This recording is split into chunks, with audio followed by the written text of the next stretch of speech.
प्रशासनातर्फे यांना नोटीस दिली गेलेली होती। 2 वेळा त्यांना बिल्डिंग खाली करा, धोकादायक आहे म्हणून सांगण्यात आलेलं होतं।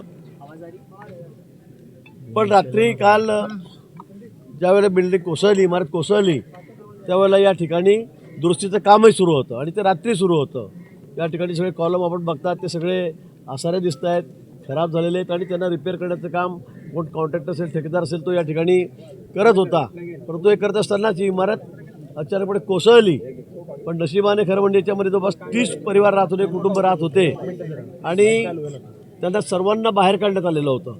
तरीसुद्धा 12-14 कामगार असतील, एखादं कुटुंब त्या ठिकाणी या अपघातामध्ये सापडलं आणि जवळपास 9 जणांचा दुर्दैवी मृत्यू या ठिकाणी झालेला आहे।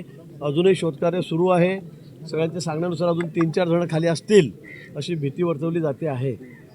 या ठिकाणी एनडीआरएफची टीम तात्काळ या ठिकाणी आली। ठाण्याची कॉर्पोरेशनची डिझास्टरची टीम आहे, तीसुद्धा या ठिकाणी आली। जिल्हाधिकारी या ठिकाणी आहेत, या ठिकाणी कमिशनर आहेत, सगळे लोकप्रतिनिधी या ठिकाणी आहेत, सर्वजण या ठिकाणी आहेत। वाचवण्याचा सर्वकष प्रयत्न एनडीआरएफने रात्री केला, सर्व लोकांनी तो बघितलेला आहे। प्रशासन या ठिकाणी होतं, पण 9 जण यात गेलेले आहेत। ही अतिशय दुर्दैवी घटना आहे। मला वाटतं या संदर्भामध्ये सर्व चौकशी तर केली जाईल। खरं रिपेअर करण्याच्या, दुरुस्ती करण्याच्या आधी ही परवानगी घ्यावी लागते कॉर्पोरेशनची, पण तशी कुठली कॉर्पोरेशनची परवानगी ठेकेदाराने या ठिकाणी घेतलेली नाही आणि घेतली नसताना त्यांनी कामाला सुरुवात केली आहे।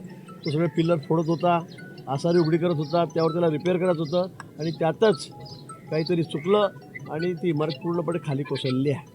सर, या संदर्भात आता इतर उर्वरित जो भाग आहे तो देखील धोकादायक आहे, तर त्या संदर्भात काही निर्णय घेतला आहे का? आपण बघताय त्या ठिकाणी उर्वरित भाग, ही बी विंग होती, ए विंग सुद्धा तशीच आहे, बाजूची इमारत सुद्धा तशीच आहे। सर्वांना खाली करण्यात आलेलं आहे। सगळी इमारत खाली करण्यात आलेली आहे। त्यात राहणारे सगळे जे भाडेकरू असतील, लोक असतील, त्यांना सर्वांना खाली करण्यात आलेलं आहे। मला वाटतं ही इमारत सुद्धा आता आपण बघता ती अर्धी तुटलेलीच आहे, ती सुद्धा तोडावी लागेल, ती लगेच खाली उतरावी लागेल आणि त्याचा अजून एखादी दुसरी दुर्घटना या ठिकाणी होऊ शकते आणि म्हणून कॉर्पोरेशनला या ठिकाणी आम्ही सूचना करतो केलेल्या आहेत। जिल्हाधिकारी पण या ठिकाणी आहेत, सर्व प्रशासन या ठिकाणी आहे आणि आम्ही त्यांना सूचना केलेली आहे की ही इमारत लगेच खाली करा।